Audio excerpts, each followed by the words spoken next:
the thing that it's probably most positively impacted me on is I've realised that taking care of myself, even from the sense of going to the doctors and getting procedures and that kind of thing, it's only so bad, and it's only so bad for a short period of time.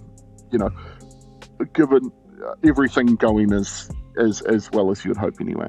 There are obviously situations where people have really tough times, and it's really not good for them. But in my case, it showed me that I have the confidence, or that I'm brave enough to go and do stuff and get it addressed. Welcome along to episode 31. I'm Cam.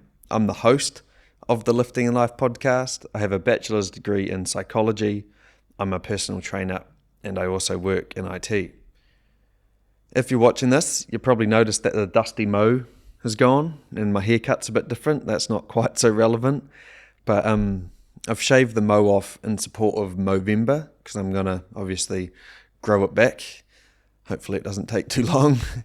And this podcast episode is also in support of MOVEMBER as well. Before I get into the details of it, I do want to first give you a heads up that the topic we discuss is cancer, and I want to acknowledge that topic is very close to home for a lot of us, including myself, having had friends and family go through it. And I've actually got one of those friends on the podcast today. His name's Matt, and he was actually my team leader back in NZ as well. But just over a year ago, he went through a journey of testicular cancer and actually had to get one of his testes removed. So in this episode, we discuss his journey from first discovering it to getting the op, to then how it affected him mentally and physically, as well as how it altered his perceptions on health and on life in general. Now, if you can, and if you're able to, any donations to my Movember fundraiser page would be greatly appreciated. I'll put the link in the show description below. And as well as growing the dusty mow back and doing this podcast, I'm also running in my first 10K race in a couple of weeks' time, which is a Movember specific one as well. If there's anything that you take away from this episode, I really hope that it inspires you to go get a checkup if you think something isn't quite right. It's not going to get any better if you don't get it checked. If anything, it'll get worse. So I just can't encourage you enough that if you think something isn't quite right and you got that gut feeling, just go get it checked. It's better for them to say, nope, there's nothing wrong, than for you to sweep it under the rug and have it get worse. So yeah. Thanks for tuning in as always. I really appreciate it. Okay, enough talking about nose breathing. Matt, we're finally doing it. I just want to start off by saying how much I appreciate you coming on. I know what we're going to talk about and delve into is a very personal thing, and you know, a lot of people naturally don't feel comfortable to talk about it, but I hope, you know, through our conversation today that we can, even if we encourage one person, you know, guy or girl, to go get a checkup if they don't think something's right, I feel like that's a big win. So, yeah, I appreciate you coming on, man. Cool. So what is it that we're talking about? No. Obviously, well, power of camera tricks, I would have done an intro already, if you know what I mean, so people would already know, but I hope you know what we're talking about. We're talking about obviously your journey with testicular cancer. Must be a couple of years ago now. Is it 2 years ago yet? So I found it in June of last year, and so it's really just gone a year. Yeah. I thought it was 2021 for some reason. Maybe it's the UK time zone threw me out a little bit. So time zone difference as well. It's a time zone change. Yeah, difference between the two countries. Yeah, nice one. Anyway, I think the most sort of logical place to start, and where people are probably wondering, is how did you first discover that something wasn't quite right? You know, because we hear about people going through this stuff, and at least for me, I wonder, like, man, how did they first discover that thing? So for you, in your personal story, how did you first figure that out? Yeah. So it basically happened in the middle of the night. I got up to go toilet, and as you do, I'm sure those of us in the audience that have testicles know how it works. You just have a feel around, and it just so happened on this night that something wasn't normal, Mm-hmm. and I sort of instantly knew that something was really not right with it. Um, so I woke up my partner, and you know, credit to them, got them to check as well, and Mm-hmm. they might not be an expert on the subject, but they also thought something didn't seem right. And weirdly enough, I just went back to sleep. I, Mm-hmm. was very sure something was really not right, but somehow, as a coping mechanism or whatever, I was able to just fall back asleep. And um, normally, it's the sort of thing that I would not address straight away, Mm-hmm. but because I had the foresight to get my partner and to share with them, they encouraged me to go to the doctor. I booked an appointment that morning, went in, and yeah, that was sort of it. So, middle of the night, that was it for me. Man. And kudos to you for booking an appointment so quickly. I feel like I would sit in a bit of paralysis for a second, kind of being a bit too nervous to do it. But what was it like booking that appointment? Were you a little bit apprehensive or nervous going into it, or was it kind of just something that you felt like you needed to tick off? The apprehension that I had for my appointment wasn't to go and do it. It was that my doctor's office is it's like five really nice middle-aged ladies. So the apprehension was more about knowing what I would be having to get someone else to have to go through. Yeah. Yeah. Um, I I sort of knew that there's like the sixth sense thing that you have when something's really not right. Mm, I sort of knew what they were at least going to start going down the pathway of yeah. finding out about. So it was more about just getting the wheels in motion than anything else. Mm. And maybe a bit more detail in terms of how you found it. So prior to that night, you didn't have any like pain or discomfort, or like it all felt normal right up until you kind of felt something a bit strange. Yeah, I think it's one of those things that, in retrospect, something probably was not right. Hmm. But it's like how do I explain this? Things build up so gradually Hmm. that you don't necessarily know that there's a stone in your shoe Yeah. because there's been, you know what I mean? I probably was in pain, but I had just become normalized to it, or I had just become sort of okay with it. Hmm. And since, having the surgery and all that kind of stuff, I'm in less discomfort than I was beforehand. Yeah. Yeah. Whether You or don't not know that's, yeah, yeah, what it was like until it's actually gone. But no, that makes sense. If something's slowly building up, it's not like a sudden like pain one night, or you wake up with a sudden pain that just slowly builds up. So you kind of almost explain it away, or just sort of become adjusted to it. you just think that's part of having testicles, Hmm. is that sometimes they hurt, Mm. and that's not necessarily true, guys. Hmm. Hmm. Yeah, So yeah. necessarily. Yeah. So after you went to the GP, obviously you got checked up. What was Mhm. the process like from there? And like going to see the GP, obviously they had to do a physical examination. They did, yeah. Hmm. So yeah, we went and saw the GP. They didn't muck around. They Hmm. sort of go, okay, yep, something's really not right here, and we're going to get the wheels in motion on getting this sorted out, or at least finding out what's happening, so you can feel some sense of comfort. So pretty much immediately after that, it was within 24 or 48 hours, I had an ultrasound. The ultrasound is pretty straightforward. You go to a specific office. It's all booked in. They have like this wand that's slightly warm, and they That goopy stuff. They have a bit of the goopy ultrasound stuff. game. Yeah. So that was deeply unpleasant in the sense that it's just very intimate. It's just a very sort of intense thing, and that happens really quickly. You kind of look to your ultrasound technician or whatever to be like, get a sense of where they're at, but they're so professional. They just know to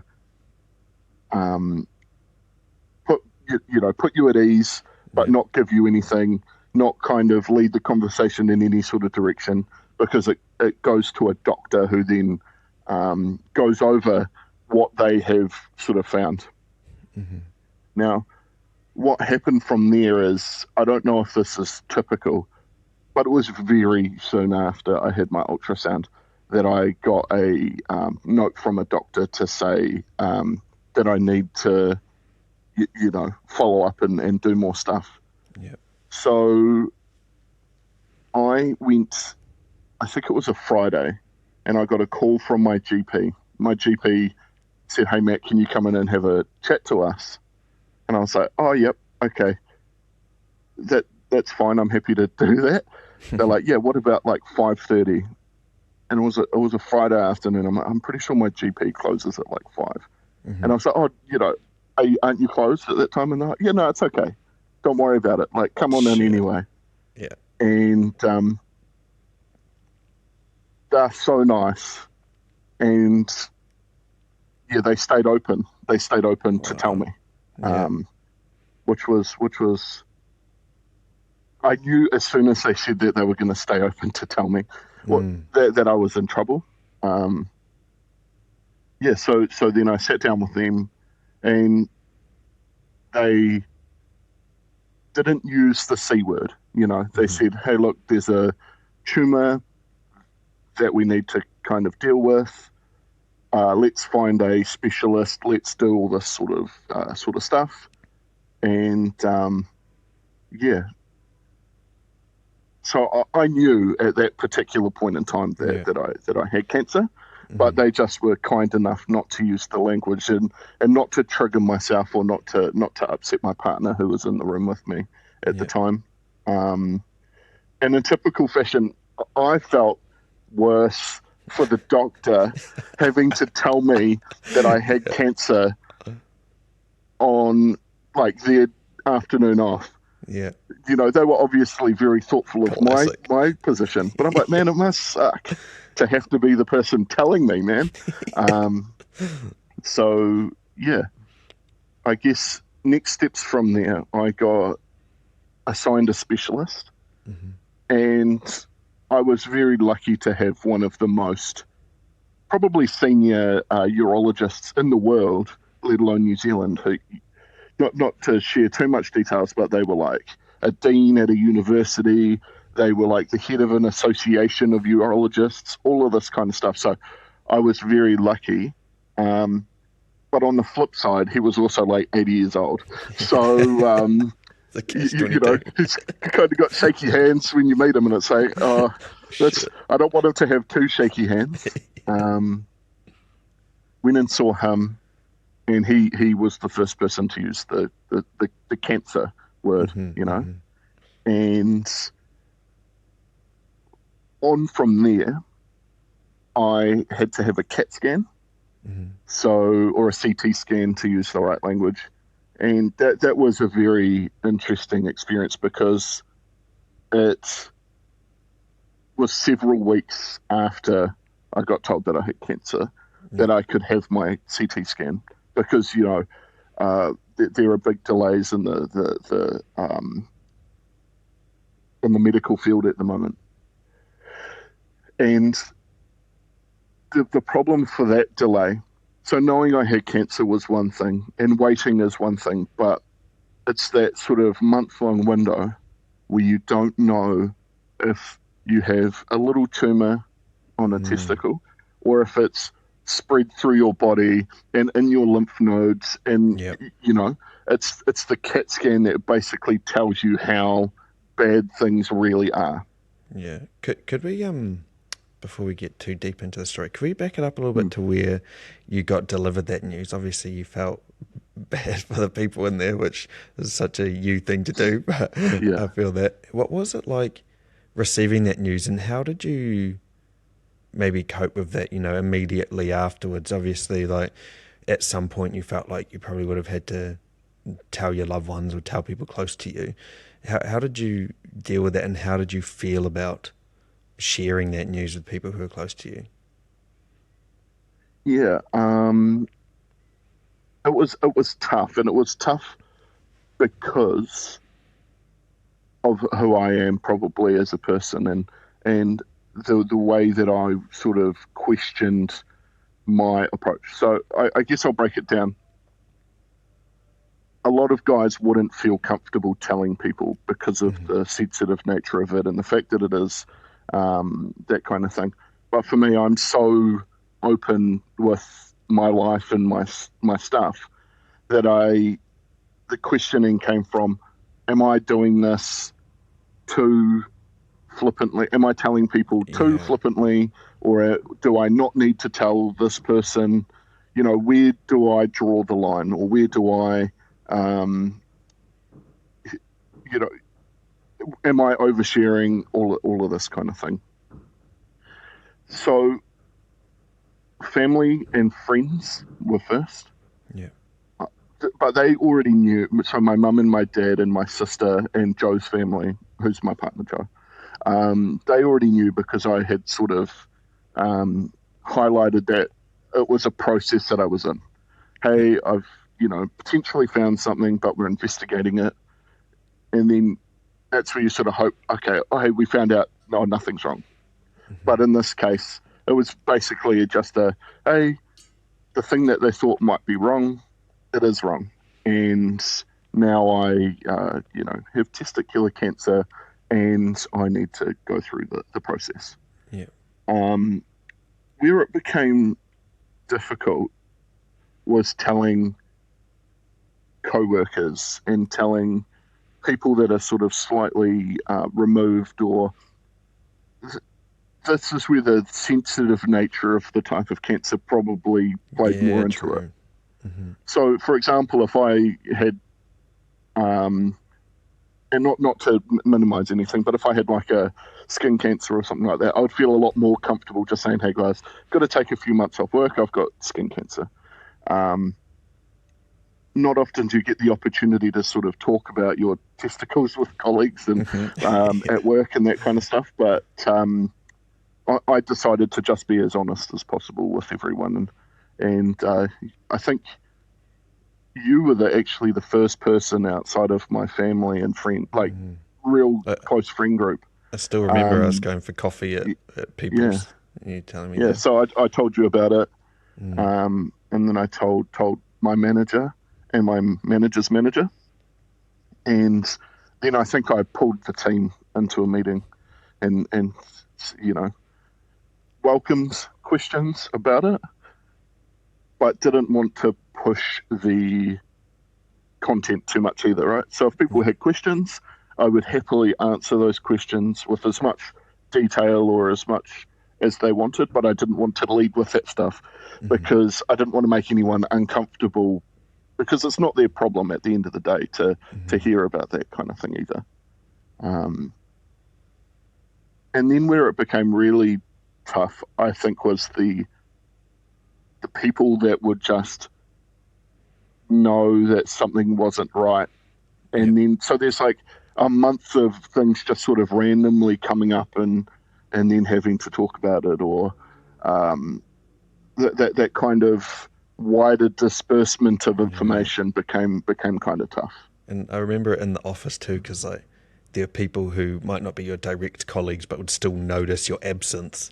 So it's like people like me or the team knowing that it's okay or not okay to discuss it too, I think was quite important. And you addressed that so early on that like we felt comfortable to, you know, share the news and stuff like that. So I could understand that further degree of separation, but they would still kind of pick up on something isn't quite right. Would have been an interesting one to handle at that time.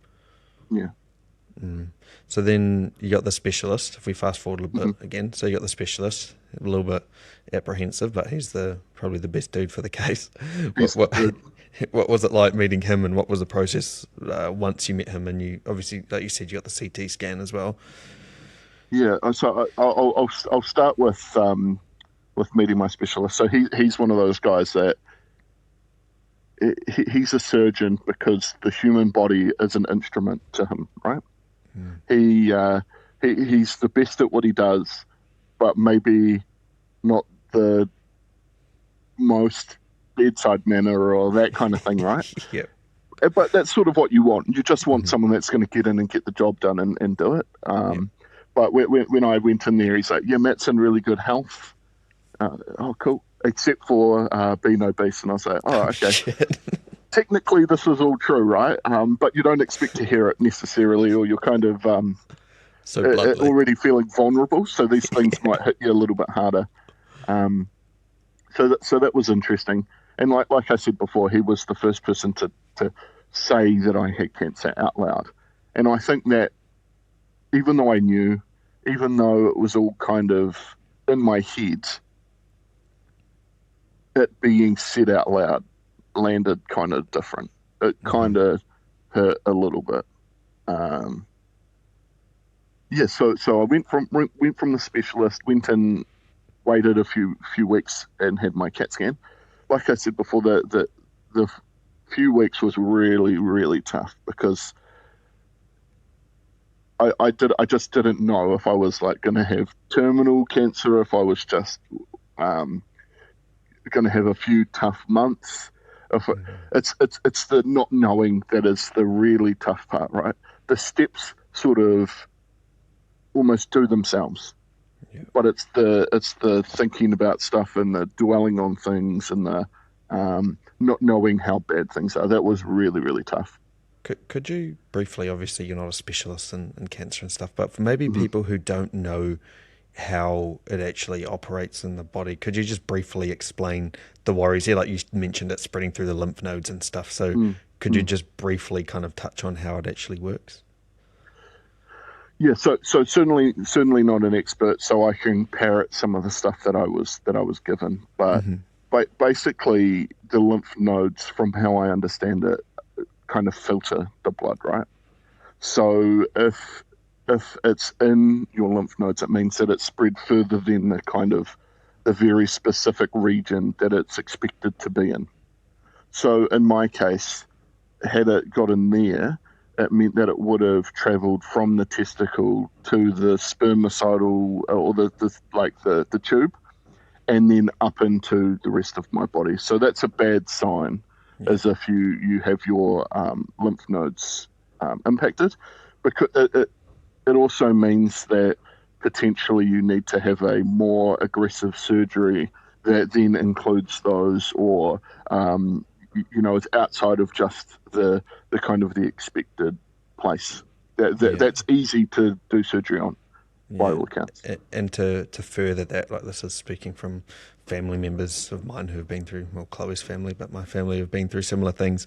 When it's localized, they can operate like they did in your case, or they can like radiate. Like radiation is an isolated thing, but then it's a process like chemo, which is like a full body kind of thing. And I assume, again, I'm not a specialist either, that's when it's more of like it's gone through the lymph nodes, it's through the body kind of thing. So there's like localized and also like full body treatments, like you're saying. Yeah, like when they don't know where it is, where they have to just wipe everything out. That's the tough stuff. That is the tough stuff. Yeah, so I had my CAT scan. That was a success. As a process, it's very interesting. So those of you who have had the pleasure of having a CAT scan before will know, but essentially they hook you up to a drip of a particular chemical that goes into your blood that shows up more on the scan. And this makes you feel like you have either spontaneously gone toilet or that you need to spontaneously go toilet. Very jarring because you're sort of trapped in this tube, and but then it passes after a few seconds. Yeah. Type The thing. confusing thing, what if you actually did need to go to the toilet? No, that would be Well, confusing. that's exactly You don't right. know, I guess, You right? probably would. You probably would. But they're professionals, right? They know all of this stuff. They know how to handle it. They know how to make you feel at ease. They explain all of the things that are going to happen and that are happening really well. Yeah. So, but you've got to like hold your arm up, or in my case, because of where they were scanning, I was sort of hanging out of the tube like, with my arm up so that the stuff could go through. Nice. Um, my results came back from my CAT scan, and it was very positive, in the sense that I didn't have any clear movement of the cancer outside of the kind of the localized zone. Mm-hmm. So my specialist called me in, and he basically gave me all of the information about what surgery would entail, and so then we booked in my surgery. Yeah. So they don't, given the area and its ease of operation, they don't offer radiation in that case, I Right. guess, right? So yes, they do. But it depends on a couple of different factors. So generally speaking, they operate first, and then you would have that kind of thing to clear it up. But with the testicle, there really isn't any option other than to remove. Like they can't just get rid of the tumor. It's sort of a complete removal of the impacted sort of area, and then things like radiation to kill cancer cells that might have spread from that space. So, in my case, we're probably jumping a little bit ahead because of the surgery happening beforehand. But in my case, it was an option, but it wasn't something I strictly had to do. Yeah. So, jumping back to he booked in the surgery. That was all good to go. That was a tough time, not because of anything other than the fact that I was about to have my testicle removed. Yeah. What did you, on a macro level, did it make you contemplate anything about your like manhood or masculinity or like anything like that? Did it hit you on that kind of level, or it was more like procedurally, like, oh, I'm getting one of my testes removed, and it makes you feel a bit funny? Yeah, it's complicated. It's sort of all of the above, I think, is the case. For me, I think I come off a bit more lightly because those of you that have met me, I'm pretty tall. I'm a big guy. So, I don't have any growing to do or anything like that. So I kind of feel masculine within myself already. I'm blessed by already feeling that kind of thing. And so the masculinity wasn't such a big deal. The things that I was worried about were, am I going to see physical changes as a result of am I going to have less testosterone? Am I going to have other issues associated with it? Am I going to have to take supplements that help me with that stuff for the rest of my life? That was the thing that kind of impacted it. And then, there's a very practical concern as well of like, there are parts of being a person that are nice to enjoy with other people, and am I going to have any concerns around that sort of stuff? And you just don't really know the answer, and you Google it, and Googling stuff is always tough. So in the time between booking my surgery and having my surgery, because I'm in New Zealand, I was very lucky to be able to donate some sperm, or donate it to myself. I don't know what, save some sperm, bank it, freeze some sperm. Yeah. And that was an interesting process where you basically go into a room and it's very dry and awful. And then you have to interact with people and then you leave. And it was not my favourite thing to do in the world. So I was able to do that, and that is sorted for the next 10 years or so. Was that And a the reason, concern and something I assume they must have talked to you about it having kids? so yes and no. It depends on other factors in the surgery, right? So, Okay. but by and large, you are still able with one testicle to do all of that sort of stuff.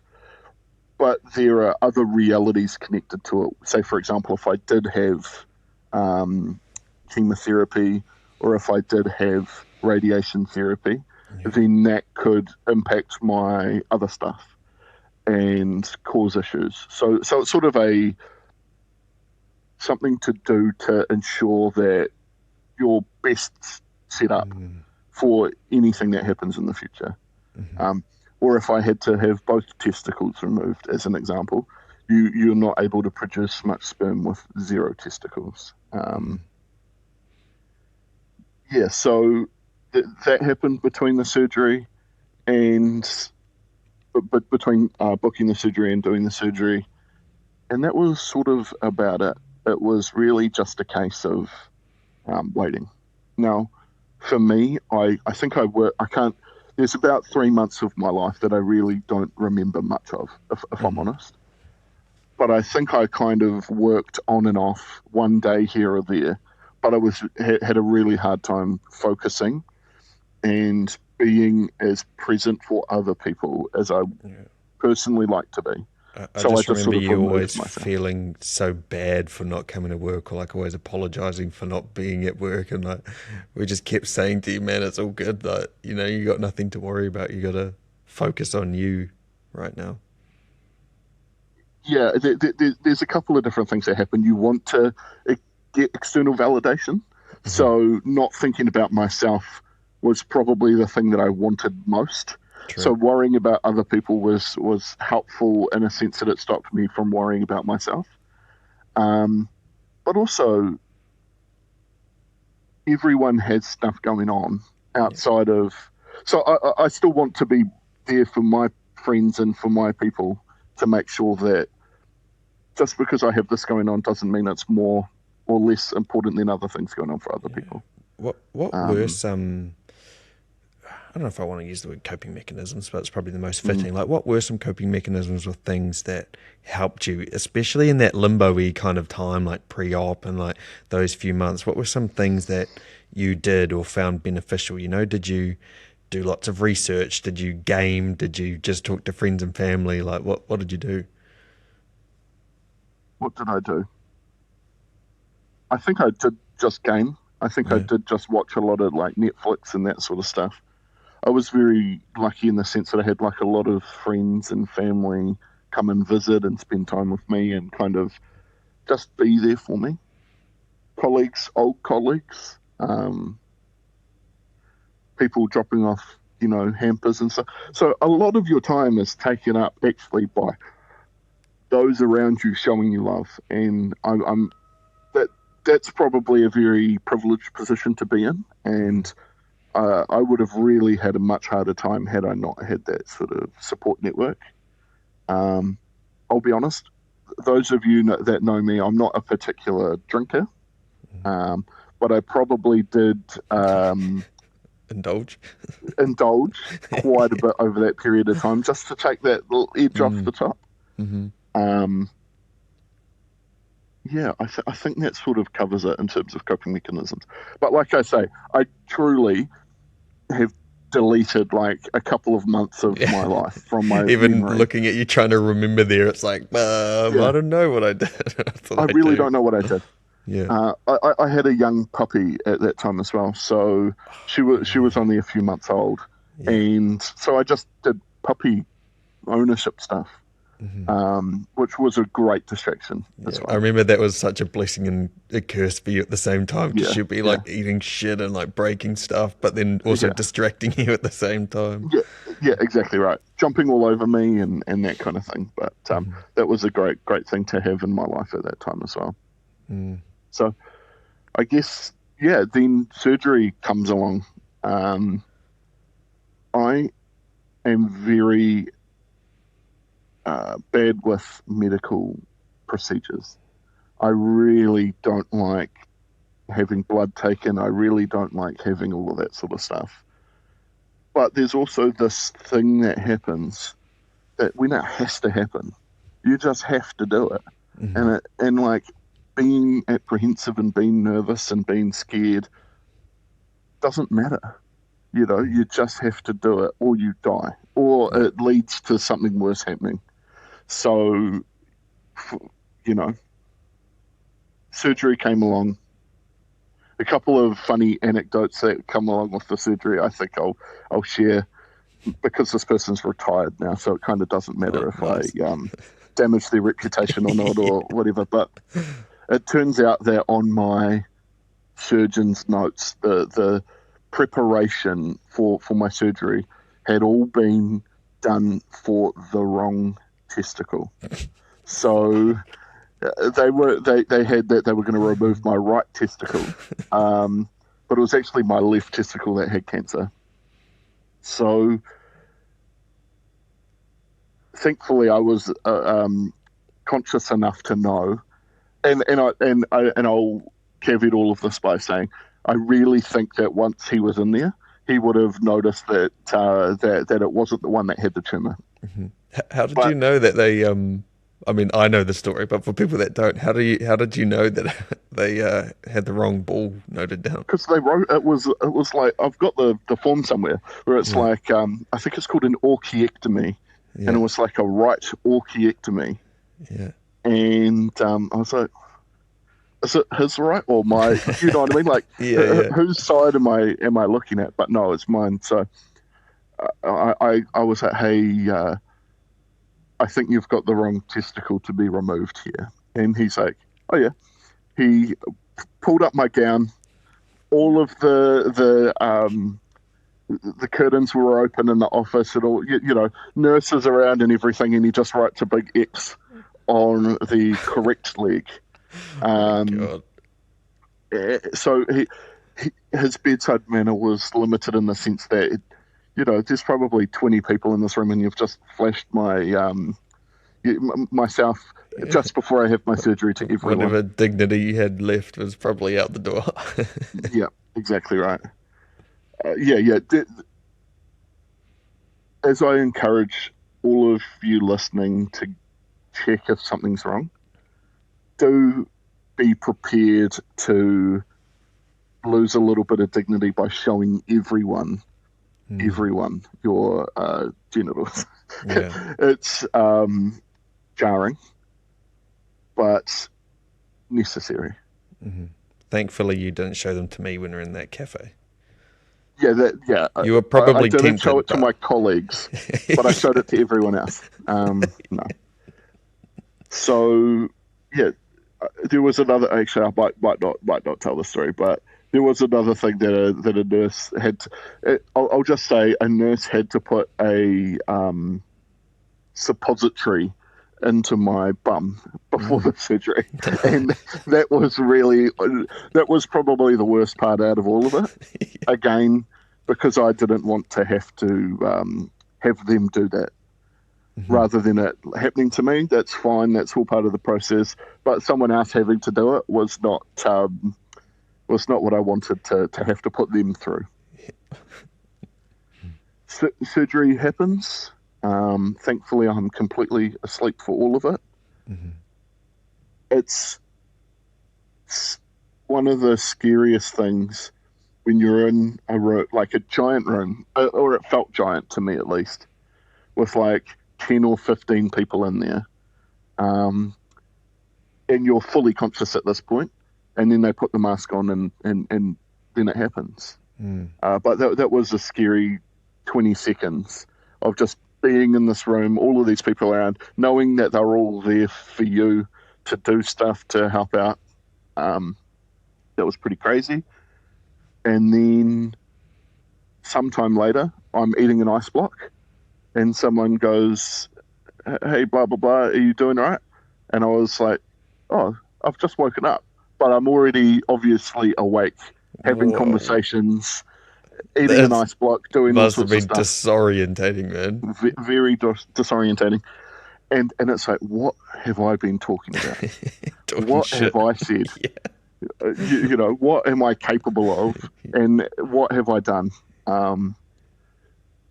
And then I was organized to stay overnight. But they said, hey, if you feel up to it, you can go home. And I did So you feel went up to it home that same day? that day. Yeah. Shit. Yeah, the drive was pretty rough, but no. My partner took me home. But all done in one day, all done in one day. And what was it like? Maybe you were probably still a little bit dazed when you got home, but what was Mhm. it like those sort of first few days immediately post-op? Not necessarily the physical stuff, but more like, you know, there'd been this big build-up to having the thing done, and then when the Mhm. thing had actually been done, how did it kind of affect you more mentally rather than physically first? So mentally, there's still a waiting game that needs to happen, right? Because they have to send it away and get it biopsied and find out if it's more or less aggressive, or you know, your surgeon finds out if things have spread, because the CAT scan can show you a lot of stuff, but you know, they can physically see if something's gone on when that happens. I would say days is probably the right thing. I didn't really feel any way right or wrong. It Mm. was genuinely the physical side of things that was the most jarring, I guess. And And it was just in terms pain. of that physical stuff, I just remembered it's it's not overly intuitive how they remove one, right? Yeah, They yeah, do, is it like a keyhole in your lower abdomen and they like extract it from there? yeah, yeah, Yeah. yeah. So, Uh, so there are a couple of different ways that they can do it, but one of them is like a like a dog, where mhm, they just go in through the scrotum. mhm, But that's the not preferred version because it's harder to heal. yeah. And then there's also one where, yeah, so but basically along below your hip, or Right. like kind of across from there. And I guess they push it up and out. Mm, Like but those of you that have testicles when you're really cold or something like that, and they hide away, from there is where yeah. they access it. Um, so it's actually a little bit more.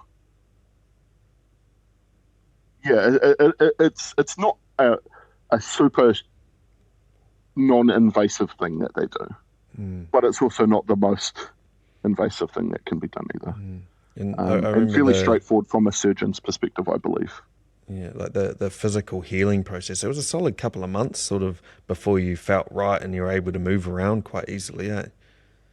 Yeah, yeah. So I won't share too much about the sort of the physical side, but definitely sitting, walking around, um, going to the bathroom wasn't much Mhm. fun, um, because everything's swollen and that kind of stuff. It was a pretty rough recovery in the sense that it was just a lot of discomfort.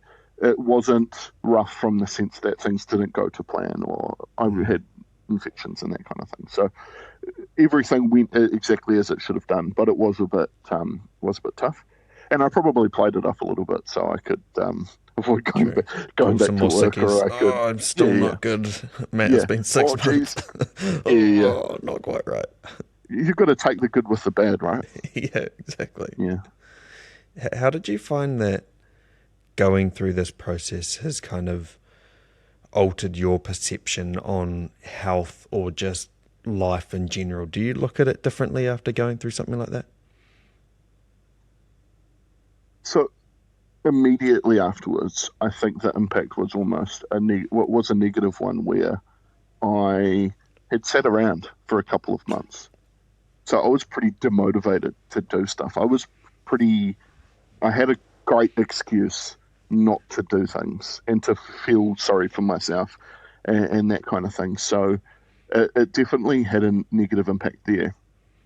The thing that it's probably most positively impacted me on is I've realized that taking care of myself, even from the sense of going to the doctors and getting procedures and that kind of thing, it's only so bad, and it's only so bad for a short period of time. You know, given everything going as well as you would hope anyway. There are obviously situations where people have really tough times, and it's really not good for them. But in my case, it showed me that I have the confidence, or that I'm brave enough to go and do stuff and get it addressed. It's made me more willing to go to the doctors. It's made me more willing to do that kind of stuff. But it's also really made me more able to talk about how I'm doing with other people as well, I think, on like a real level. Yeah, 'cause it's definitely a thing in NZ kind of blokey sort of culture where, like, and speaking from my own experience too, like an apprehension to go see the doctors or an apprehension to talk about it because, like, you'd rather just handle it, right? You think it's gonna just get better by itself. And it was only a few months, I think, before you went to the doctors. I thought something wasn't right too, and I went to the doctors, and like, I felt like I put it off for ages. I was like, nah, I'm sure it's fine. I'm sure it's nothing. And then you're just like, nah, like, I got people that care about me, people that love me. Like, I might not be doing this for me, but I'll do it for them. You know, if something is wrong, if something isn't quite right, like, you need to know. And like in your case, you did it. You had the courage to go and do it, and you went straight, you know, the day afterwards. So it's a very brave and courageous thing to do. And I feel like the main takeaway is, you know, if you don't think something is quite right, go get it checked. It's better for them to say, no, you're fine, than to not check and it escalates and 2 years later you go and check, but you could have caught it a lot earlier in the process. Yeah, it's. I might have said that a couple of things are unpleasant, or I might have mentioned that, parts of it weren't great, but truly way less of a horrible experience than you would imagine. Really, at least in my particular circumstances and with my particular severity and that kind of thing, it was so much less hard getting it sorted than waiting, getting much more sick, potentially, whatever could be the result of that. I'm now able to, I'm and probably since Christmas last year, I've just been normal. I've just been 100% normal. Nothing's different in my life. There's a few mental wounds, or there's a few kind of things that have happened from there. But physically, I'm no different to what I was beforehand. In terms of capability, in terms of how I feel, in terms of my well-being. And it was just for a couple of months of slightly difficult stuff. Yeah. I guess something that I found slightly interesting, and it's worth talking about, I think, is how other men have been with me talking about what's going on, which I found kind of interesting. So there's the element of, oh yeah, not wanting to go and talk to people, or keeping things secret, or hiding things, that kind of stuff. But one of the things that I found kind of interesting is some guys are like weird about you being okay talking about it. And that's something that I found interesting, and something that I think we need to work on as a society, probably. Is I say, when I told people that I was doing well, or I would be talking about how I was feeling or unwell or whatever, I had a friend say something. Hopefully they don't listen to this. I imagine they won't. They said, "Oh, you can stop playing the victim now." After saying, "Oh yeah, I'm back to normal." That's like, man, like, that's some bullshit. at least let me have the chance to have a cry about it. Yeah, I think yeah. it's we can't just talk about the good stuff or No. we've got to talk about how we feel as Yeah, well as part of it. absolutely. And Um, part of this, like, normalizing going and getting checked. Like, when I went in for the doctor, I haven't heard of any of my mates or anything really going to get checked. So the more it's kind of talked about and the more it's, becomes more of a normalized thing, I feel it might be a little bit less daunting to go to the doctor. It's still scary because you don't know, what's going on and the unknown, kind of like what you've touched on. But, like, at least if it's discussed a little bit more, then oh, okay, people actually do go and get this checked out yeah. when they don't think it's quite right. And the reality is if you have cancer, you have cancer. Mm. Talking to a doctor doesn't turn it into cancer. You Yeah, know what I mean? It's the first step of the recovery. The bad stuff is already taking place. yeah, You haven't avoided getting into the position of having cancer in the first place, so you may as well deal with it. Um, hiding it only does one thing, and that's cause more pain for yeah. yourself or for your family or um, that kind of stuff. Mm. And know that it's okay to have your own journey. And say, for example, in my case, I I struggled a lot with knowing that other people had it worse than me, or knowing that other people had worse forms of cancer, or all of this sort of stuff. So you feel kind of, oh, geez, I better keep it quiet because I don't want to make it sound worse than it is, Mm. because it's just this little thing that's going on that's testicular, whatever, they'll chop it out. Yeah, But you're also allowed to feel and address things in your own way too. yeah, absolutely. It's your own thing to go through, right? And, like, if you always compared it to someone else has it worse, like, how far do you take that? There's always going to be Exactly. someone else. Yeah, Yeah. and that's Yeah. that's a good point. I just realised that part of the in and outs of the operation, people are maybe wondering, can you get a prosthetic or do you stick with the one?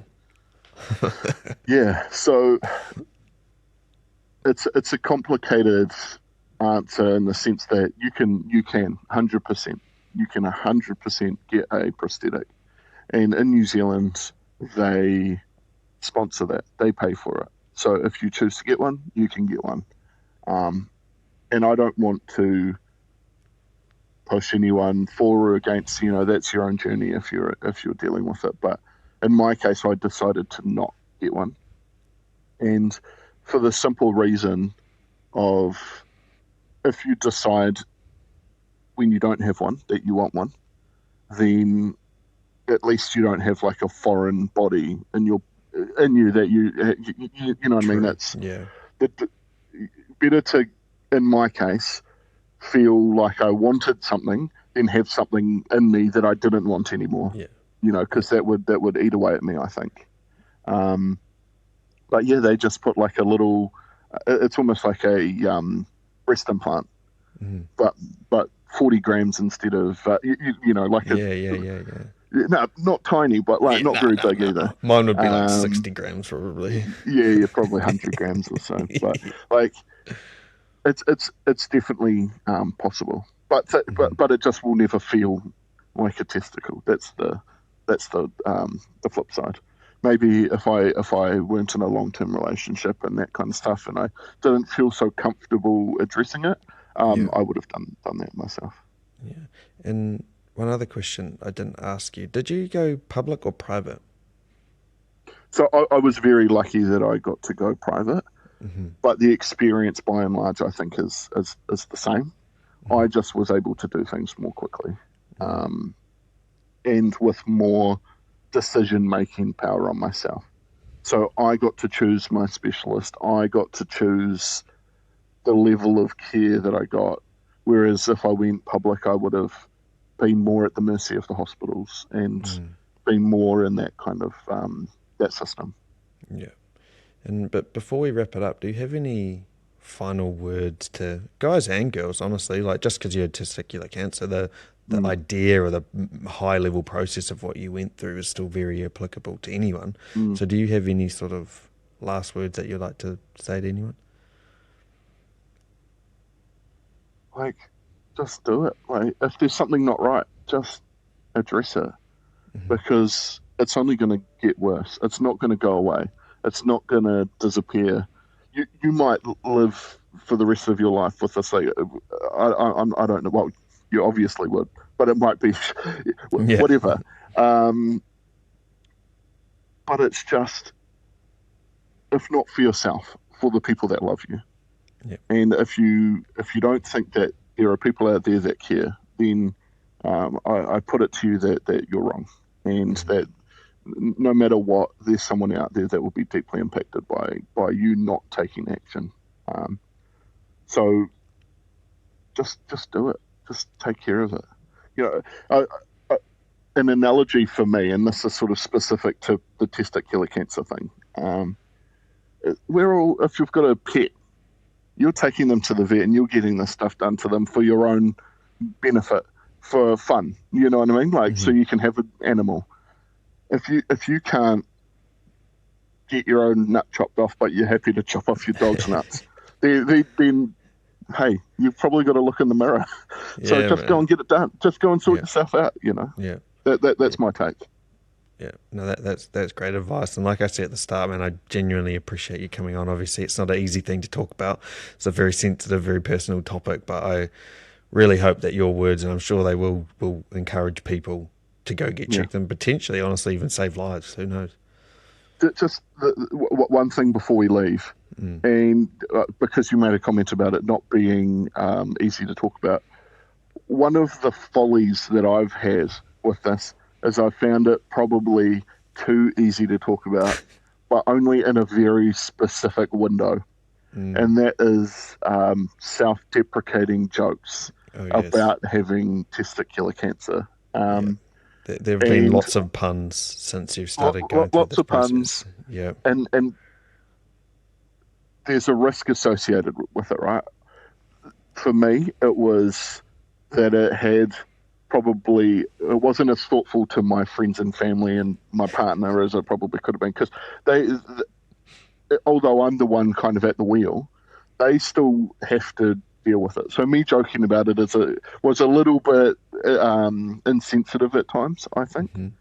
But sometimes, man, some people just don't want to be involved in your like, they don't want to be part of your coping mechanism. I mean, all the power to you, but just think about the impact that it has on other people. And the last part of that is, there are people out there that will feel like they're able to joke about it as well because you're joking about it. And sometimes, whilst you might be comfortable joking about it, other people doing it might not make you feel so good. And for me, that's caused a couple of minor inconveniences, but real ones. Like, I used to work at a retail store, and now I go in there and there's a guy that says, "Hey, one nut," and if he you know, maybe one less joke on my end would have stopped that from happening. So that's just one takeaway for me: is be thoughtful of others when you're having some copium and making self-deprecating jokes about it. So. That's good advice, man. On that note, again, I appreciate you coming on, and I'm sure people are going to get a lot of value out of this chat. Nice. Thanks for having me. All good, bro.